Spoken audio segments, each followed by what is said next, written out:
All right, so kind of careening into the final. Mm, I would say it's the end of what would consider to be the first day. It is currently the middle of the morning. Um, and I had just woken up and I wanted to go over a lot of what I had seen on the free agency that, or the beginning of the free agency period. Now, we saw a bunch of teams who a bunch of teams who just brought back guys that were like, "Oh, I might leave.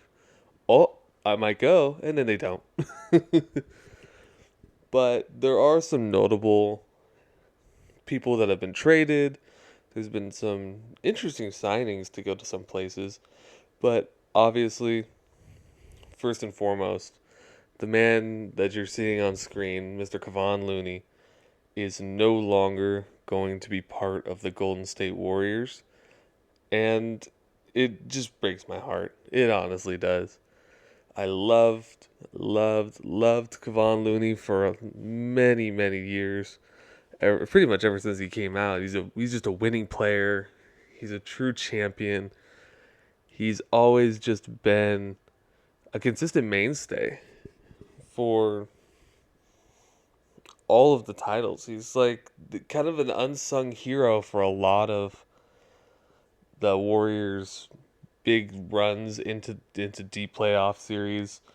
Um, He was always a guy that just comes on, grabs an important board, makes an important defensive play, just had his hands up in the middle of the paint to stop somebody, alongside with Draymond or whoever he was helping on the defensive end.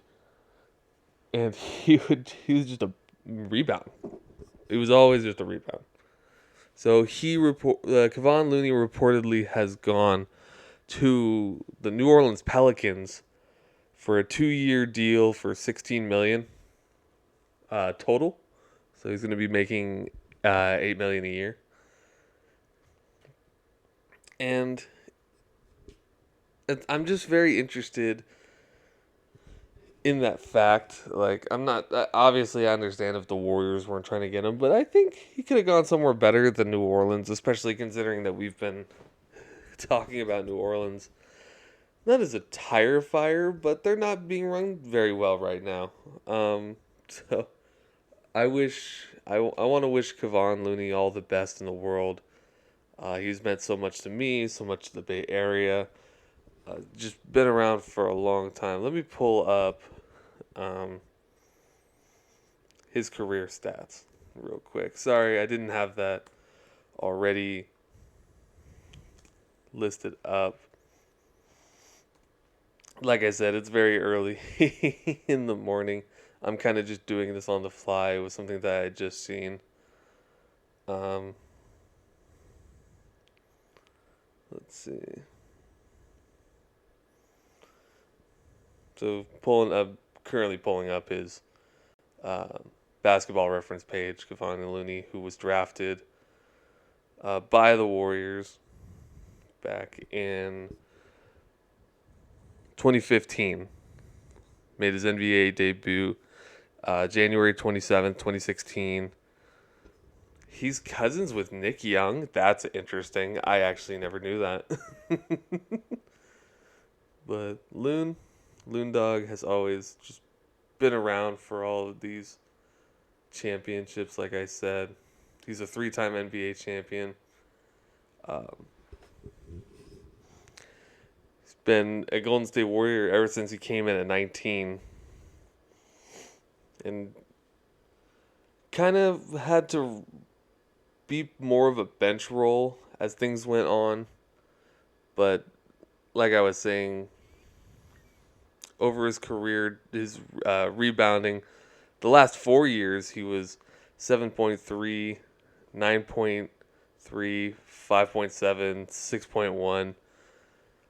Not really a scorer, but you knew that he could always just pump it into the fucking basket when he needed to. He always was just ready to catch a putback or to just go up with it. Not really much of a dunker, despite his size. which I've always been slightly critical of. I just never know. I never knew why he wouldn't just go up and slam it down, but he would always drive up with muscle to lay it in. And you just love a guy like that, a guy that's just gonna compete as hard as he can every single time he gets on the court, whether he's relegated to a smaller role or whether he's having to come in big moments. I'm just, I'm gonna miss him, and I'm a little sad.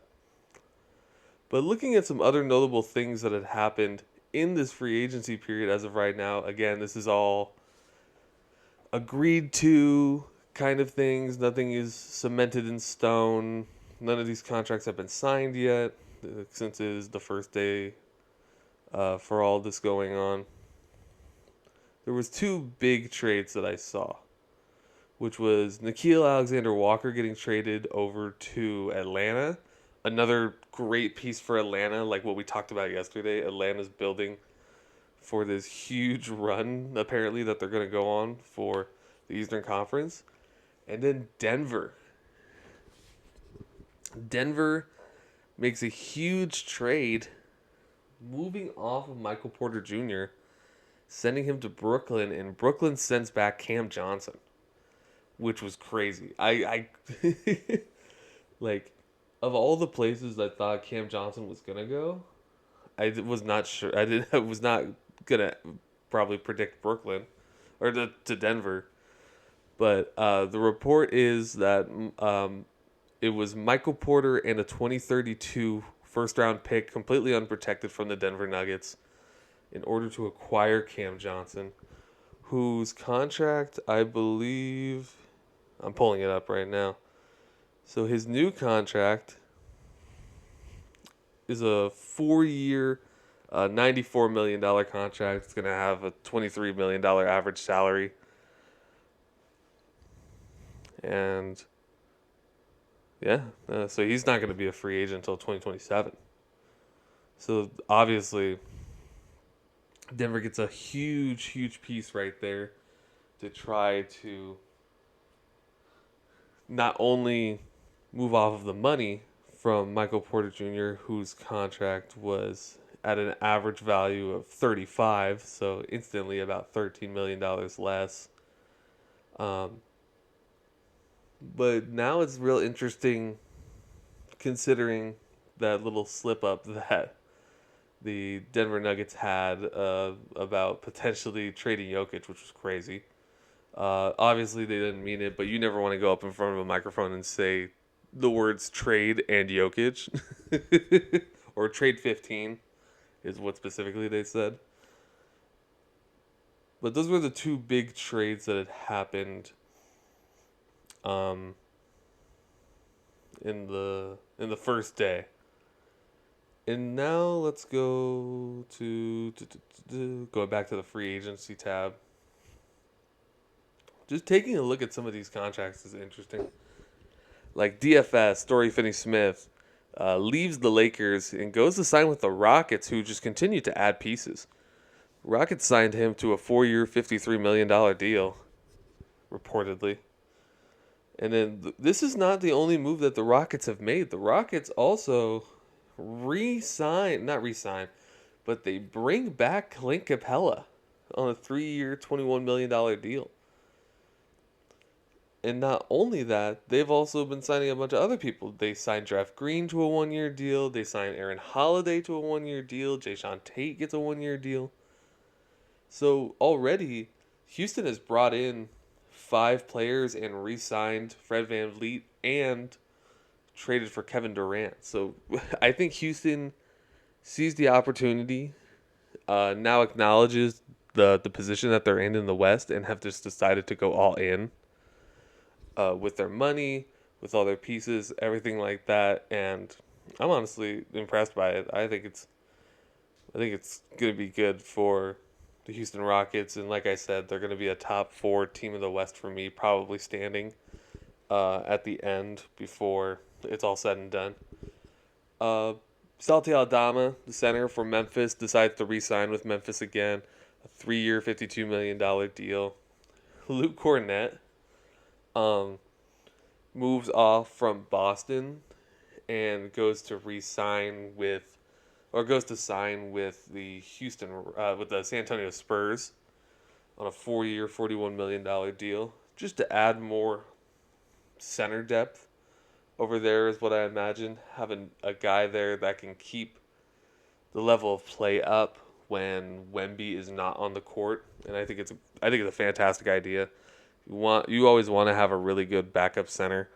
Now you have a guy with championship experience being brought in, and you can make the argument of how much does championship experience really matter when you're not one of those like two, three, four main guys who won the championship. But I think it does matter.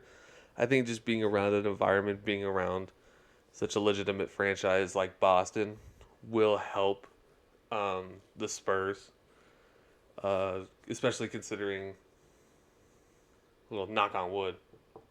I just knocked on wood. Um, the potential of another possible Wemby injury. You do have a guy there that can, obviously, is not nearly as talented, but you have a guy there that will help to hold the ship down. Sam Merrill re-signs back with Cleveland, although, as expected, Ty Jerome is leaving Cleveland and is going to Memphis on a 3-year, $27 million deal. So he's only making about $9 million a year. I'm kind of surprised how little his money is considering the incredible season that he had this year. Though there was kind of a blip with him during the playoffs. I think the early exit for Cleveland and the fact that not only were a bunch of people injured, but they were beaten semi soundly by the Indiana Pacers. So I can imagine that helped to knock down the money that Ty Jerome was going to get. Davion Mitchell resigns back with the Miami Heat on a 2-year deal for $12 million each. Trey Jones resigns back with the Chicago Bulls, and Brook Lopez is leaving the Milwaukee Bucks. Splash Mountain, the guy that I wanted for the Warriors, but obviously the Warriors have made no moves. Milwaukee loses Brook Lopez to the Clippers, which I think is a super interesting deal. Clippers, who were hyper competitive in the Western Conference last year with all their pieces. So you have Harden re-signing. You have Brook Lopez now joining the fray. And again, getting a really good backup center over there. Milwaukee, though, if you were trying to keep Giannis, this probably doesn't help. I mean, you bring back Kevin. If you're Milwaukee, like I'm looking at the other deals that they made, you bring back Kevin Porter on a 2-year deal. You bring back Gary Trent Jr. on a 2-year deal. Torian Prince comes back on a 2-year deal. But I just don't see a whole lot of positive for these Milwaukee Bucks, especially considering that Dame will be out as well. Interesting move for the Magic. They signed Tyus Jones uh, after he is leaving the Phoenix Suns. So he goes to Orlando on a 1-year, $7 million deal. Cam Spencer decides to re-sign with the Memphis Grizzlies. Mason Plumlee is going to Charlotte if anybody is interested. But Brucey Brown, Mr. Bruce Brown Jr., is going back to the Denver Nuggets on a 1-year deal.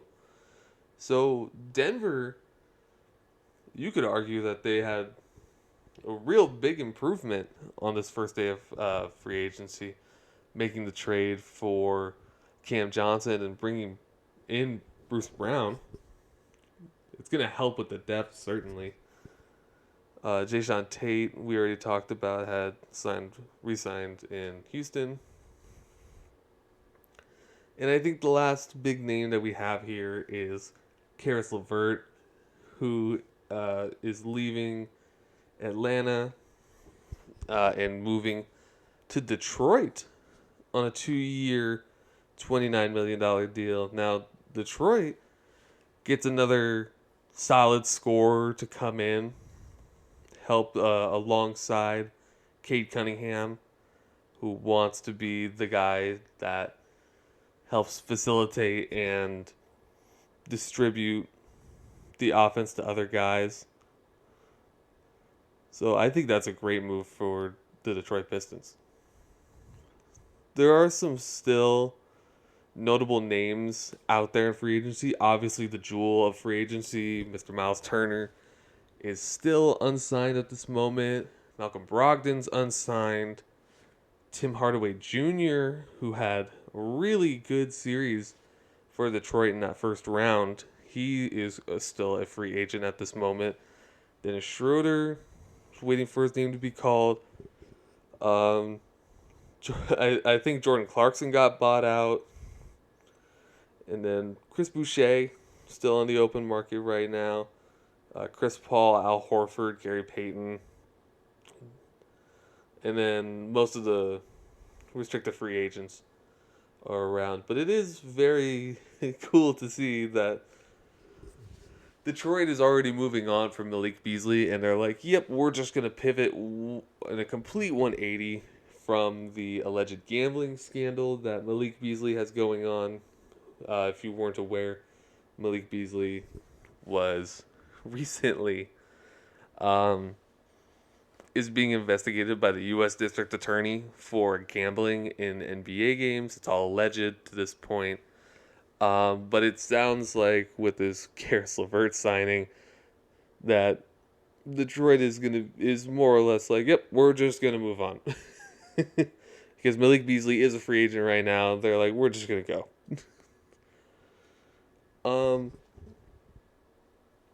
Brooklyn also made a couple moves in this free agency so far. They obviously lost D'Angelo Russell. D'Angelo Russell now leaving and signing a 2-year deal with the Dallas Mavericks. So to help with facilitate their point guard play while Kyrie Irving is still injured. But on the other side, Brooklyn re-signed Zaire Williams for a 2-year deal and Day'Ron Sharpe for a 2-year deal. And that's the majority of the free agent signings. Very interesting day, but like I said yesterday, I felt like a lot of the big signings were going to be overshadowed by the trades that were going to happen, and it seems that's the case immediately with the Nickeil Alexander-Walker deal and with the Cam Johnson deal. Good luck, best of luck to Michael Porter Jr. out there in Brooklyn. It does give them... It helps them out. Because we talked about yesterday a little bit with Brooklyn being so bogged down with a heavy guard room. But now you bring in a wing with championship experience. Maybe that helps out in the end. You move off of Cam Johnson. So we'll see how that goes from there. Other than that, though, kind of the last remaining free agents left, I don't know what I want for the Warriors because obviously the Kuminga deal, if there is going to be one, is still out there. Still a restricted free agent. I'm not sure what's going to happen with that. Josh Giddey hasn't been touched at all yet. Westbrook, like I said, is probably going to go back to Denver. And then there's just a bunch of kind of smaller guys that are going to be passed around over the next few days. Cam Payne, Patty Mills, Spencer Dinwiddie, Seth Curry, Kyle Lowry, Alec Burks, Damian Lee, Thomas Bryant, Jay Crowder. Bol. Every time I see Bol's name, I laugh because all I can imagine is just Shaq saying his name over and over again for no apparent reason.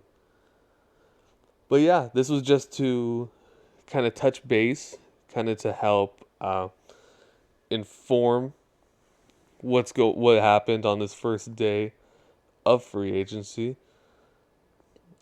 I'm honestly, I think today majority of the big guys are gonna go. All those top guys I said earlier, like Miles Turner, I think that starts coming down the pipelines today, maybe in the afternoon, once it's been a full 24 hours since the negotiations have started. Unless, of course, Miles, knowing that he is the crown jewel of this whole free agency period, is just like gonna wait and see, watch all these offers kind of just eat at each other and rise and rise and rise and rise. I am curious. Let me look up real quick. Did the Andre Ayton get bought out? Or did the sign did the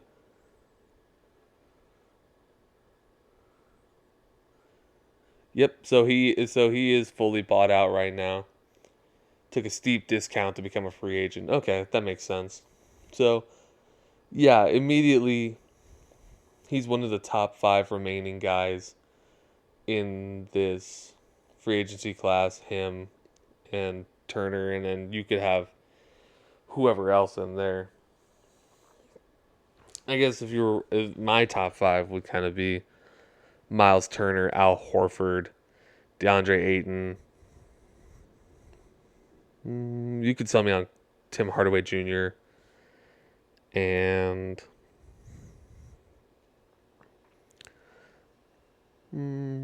Chris Paul.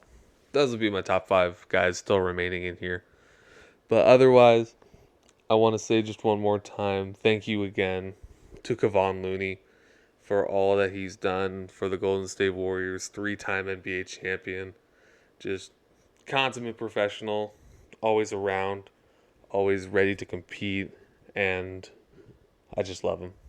I'm going to miss him. Now, I will not be watching a whole lot of New Orleans Pelicans games, so next time I do see him, it might be a while. So, happy trails, big man. Happy trails.